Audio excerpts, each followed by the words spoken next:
Every week, millions of us do the same thing. We run into the supermarket for just one thing.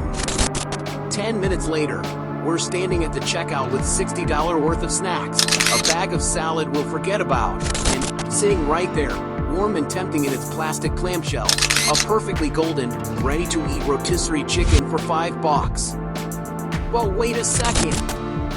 How is that chicken only $5? In an age when a fast food combo costs $12 and a single egg sandwich can run you the price of a gallon of gas, why does the supermarket rotisserie chicken stay stubbornly cheap?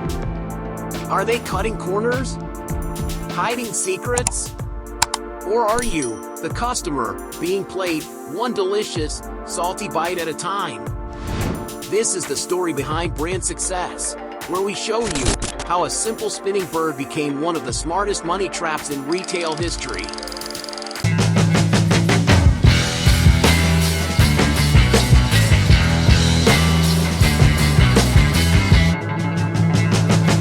The modern rotisserie chicken is America's weeknight superhero. Too tired to cook? Rotisserie. Feeding picky kids? Rotisserie. Hosting last-minute guests? Rotisserie. It's hot, it's juicy, it's cheaper than raw chicken. Wait, what? Yes, a fully cooked rotisserie bird often costs less than its raw counterpart in the same store's meat aisle. How does that make any sense? Let's rewind. Spit roasting meat isn't new. In fact, it's ancient. Medieval cooks used to spear whole animals on long rods, slowly spinning them by hand over blazing hearths, a tedious but tasty affair. By the 1400s, the French turned spit roasting into an art. The word rotisserie, to roast, gave us both the cooking style and, eventually, the corner shop selling hot, spinning chickens to busy Parisians. Flash forward a few centuries, by the 1950s, the home oven made Sunday roasts easier for families everywhere. But spit roasting stayed alive in bustling markets, especially in Europe and Latin America. In Peru, the famous pollo a la brasa turned spit-roasted chicken into a national obsession, thanks to an enterprising Swiss immigrant named Roger Schuller. His all-you-can-eat chicken feast fed Lima for pennies. Meanwhile, on the other side of the Pacific, Hawaii's Ernest Morgado gave the rotisserie a sweet twist. He marinated chickens in teriyaki sauce, spinning them over hot coals at charity fundraisers. He even landed a Guinness World Record for serving nearly 50,000 pieces at one event. But the real modern boom? It started when two unlikely names got into the game.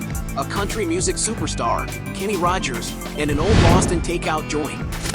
In 1991, Kenny Rogers, the country legend behind The Gambler, teamed up with former KFC exec John Y. Brown Jr. Together, they launched Kenny Rogers Roasters, promising fresh, wood-fired chickens that felt more home-cooked than the greasy buckets sold by KFC. The idea took off fast. Soon, strip malls across America had a Kenny Rogers sign spinning outside. But not for long. Another contender was cooking up something bigger, Boston Chicken, which later rebranded as Boston Market. Boston Market found the real sweet spot, positioning rotisserie chicken as a cozy, affordable alternative to fast food burgers. A family could swing by, grab a hot bird, plus mashed potatoes, and feel like they were getting a Sunday dinner on a Tuesday, no dishes required. By the late 90s, Boston Market dominated suburban shopping centers. But then came the plot twist nobody saw coming. The grocery stores wanted in. Grocery chains watched Boston Market's success and thought, why let restaurants have all the fun? So, big retailers like Kroger and Costco dusted off old backroom ovens and started offering hot, ready-to-go rotisserie chickens right next to the checkout. The idea was genius. The birds were cheap, quick, and filled the store with the irresistible smell of comfort food. Costco, in particular, perfected the art of the spinning chicken. In 1994, they started selling them $4.99. And nearly 30 years later, that price still hasn't budged. When everything else costs more every year, the $5 bird stands its ground. But how? Here's the secret. Costco and other grocers lose money on every rotisserie chicken they sell. That's right. These birds are what retailers call loss leaders. The idea is simple. Lure shoppers through the door with a too-good-to-be-true bargain, then watch them fill their carts with higher-margin snacks, soda, and impulse buys. Think about it. You pop in for the $5 bird, but you leave with a $25 cheesecake, a six-pack of craft beer, and a gallon of ice cream you didn't plan to buy. Multiply that by millions of shoppers, and you see why supermarkets love the loss leader. In Costco's case, the rotisserie chicken is so vital they built an entire poultry complex in Nebraska to control costs, producing nearly 100 million chickens a year just to keep that price frozen. Why the bird is so cheap? So, the price trick is simple economics, but there's more. Most rotisserie chickens are not your prime poultry. They're the slightly older, bigger birds, the ones that might otherwise sit too long in the raw meat aisle. Instead of tossing them and losing money, the store transforms them into an irresistible hot meal.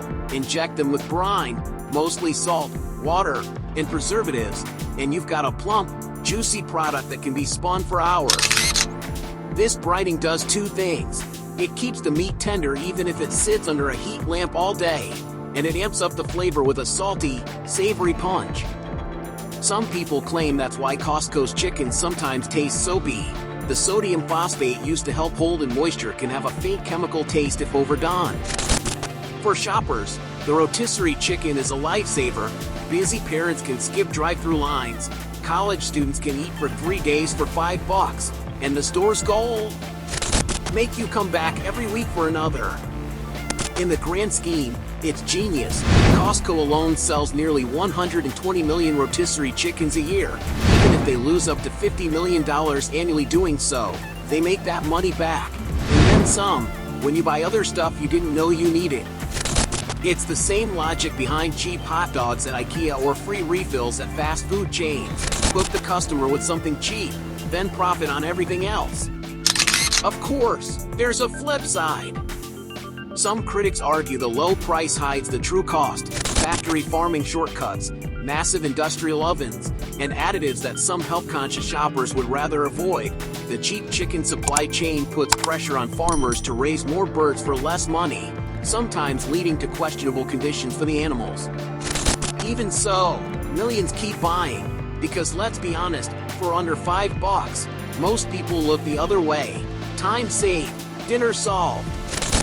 Today, rotisserie chickens are more than a meal. They're an icon, a symbol of convenience in the busy modern world, a tasty, affordable indulgence in an era when groceries keep getting pricier.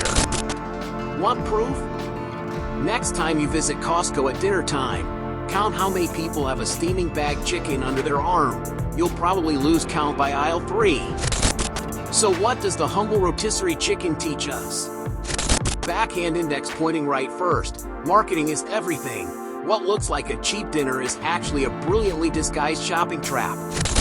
Backhand index pointing right second. Loss leaders work.